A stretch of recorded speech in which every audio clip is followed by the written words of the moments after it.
عالم کو بھی پیدا کرنے سے 2000 آسمانی سال پہلے عالم ارواح کو پیدا کیا، اور اللہ نے عالم ارواح کے میدان میں آدم سے لے کر قیامت کی آخری گھڑی میں بھی پیدا ہونے والے ہر انسان کی روح سے ایک ایسا وعدہ لیا تھا کہ جس وعدے کا اقرار عنقریب تمہیں جنت اور انکار ہمیشہ ہمیشہ کے لیے جہنم میں لے جانے والا ہے، لیکن افسوس کہ تم اپنے گناہوں کی دلدل میں ڈوب کر اس وعدے کو بھلا چکے ہو۔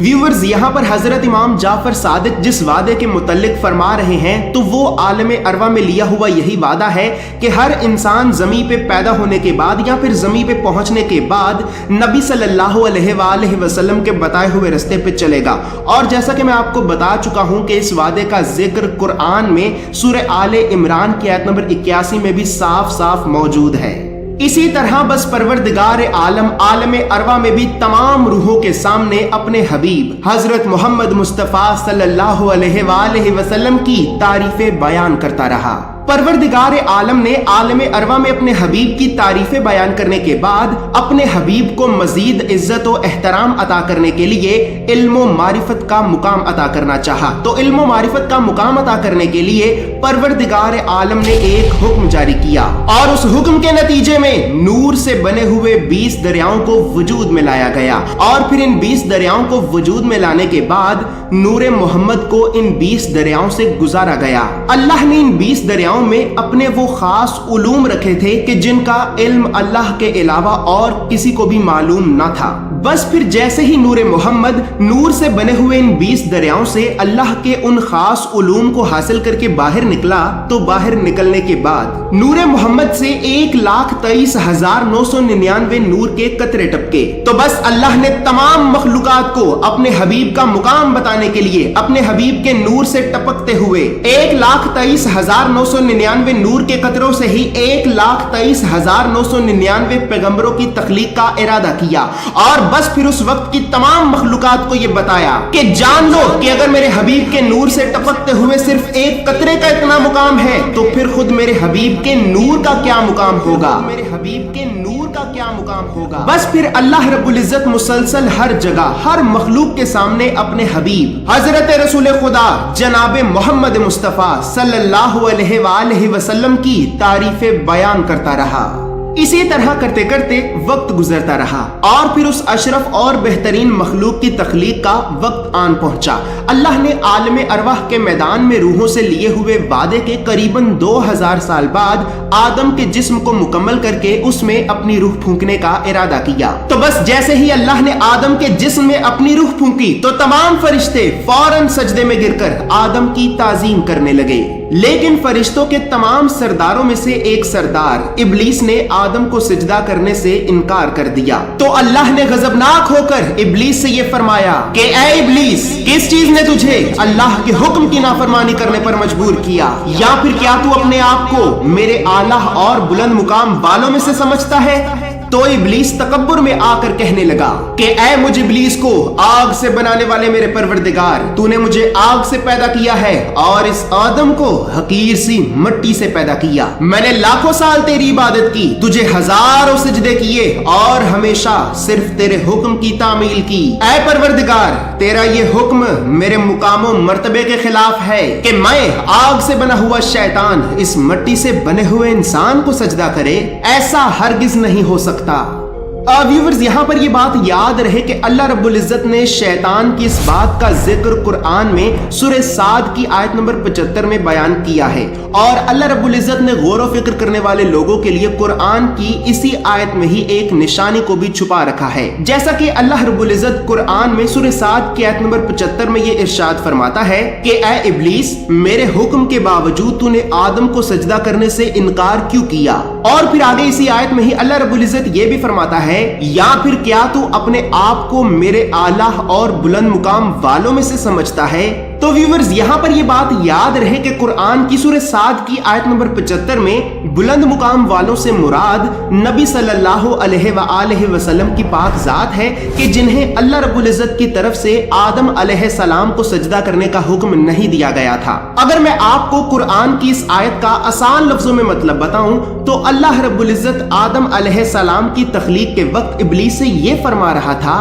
کہ اے ابلیس، کیا تو اپنے مقام کو میرے حبیب کے مقام کے برابر سمجھتا ہے کہ جو تو آدم کو سجدہ نہ کرے؟ ویورز یہاں پر بھی ایک اہم خاص اور بہت ہی ضروری سوال حضرت رسول خدا کا آدم علیہ السلام کی تخلیق کے وقت موجود ہونے کے متعلق پیدا ہوتا ہے۔ تو ویورز قرآن سے تو میں آپ کو رسول خدا کا مخلوق کے اول ہونے کے بارے میں بتا چکا ہوں، لیکن قرآن کے علاوہ یہاں پر یہ بات بھی یاد رہے کہ جامع الترمذی کی حدیث نمبر 3609 کے مطابق رسول اللہ صلی اللہ علیہ وآلہ وسلم نے اپنے پیارے اصحاب سے یہ فرمایا کہ اے میرے اصحاب، جان لو کہ میں اللہ کے ہاں اس وقت بھی نبی تھا کہ جب آدم جسم اور روح کے درمیان تھے۔ اسی طرح ویورز اللہ کے اتنے عظیم حکم کے باوجود بھی ابلیس نے آدم علیہ السلام کو سجدہ کرنے سے صاف صاف انکار کر دیا۔ بس اب جیسے ہی ابلیس نے نبی صلی اللہ علیہ وآلہ وسلم کی پاک ذات کو اور اللہ کے حکم کو اپنے تکبر میں آ کر حقیر سمجھا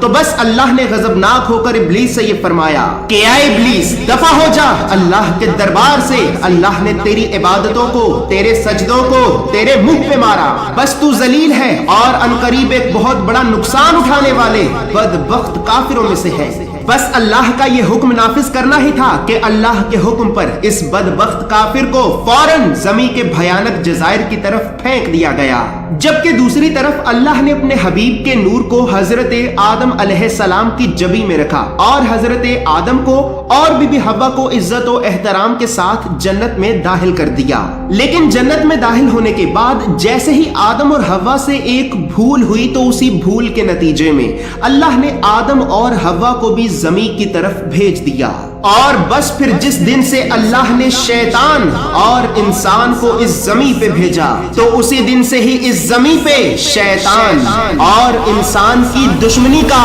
آغاز ہوا۔